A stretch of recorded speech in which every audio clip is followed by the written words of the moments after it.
Hello fellow 365ers and anyone else who might be watching this tutorial. My name is Jessica, commonly known on the forum as Starblast.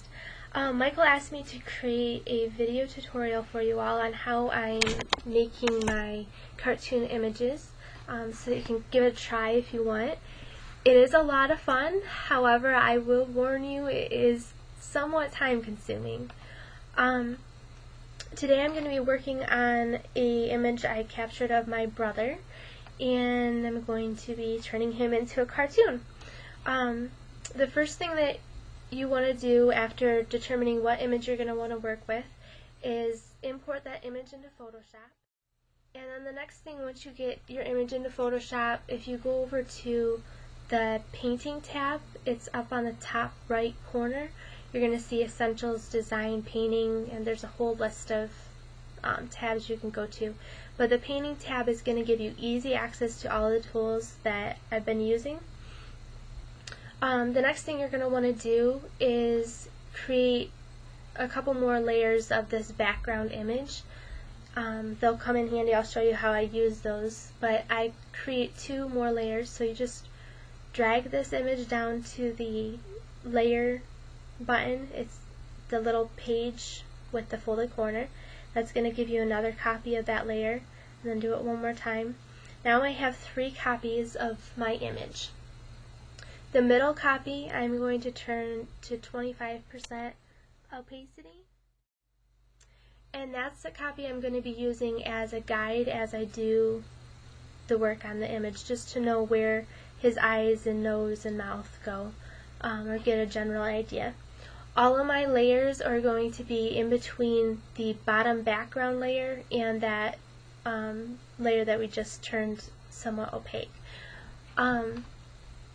Every time you add something new to the image, I recommend adding another layer for that item, just so that if you make a mistake, you can easily delete it and redo, and you don't have to worry about trying to figure out how to fix it.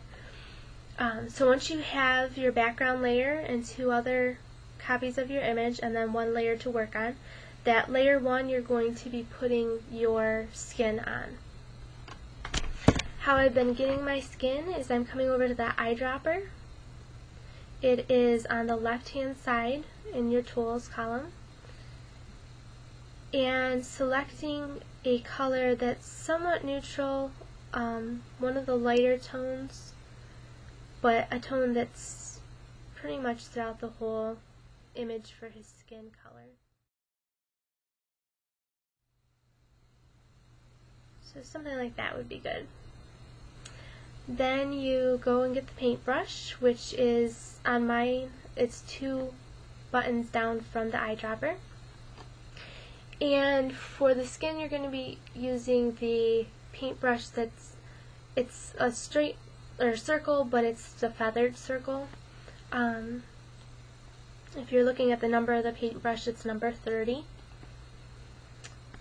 And I'm going to make my paintbrush a little larger. Right now, probably about 300 for this image. It's going to vary from image to image depending on how big your original image is. I'm just going to take this color throughout his whole face, anywhere that he has skin showing. And as I paint, you can see, or you should be able to see, that you can still see his eye even though I painted over it, and you can see his eyebrows. That's because of the top layer being opaque.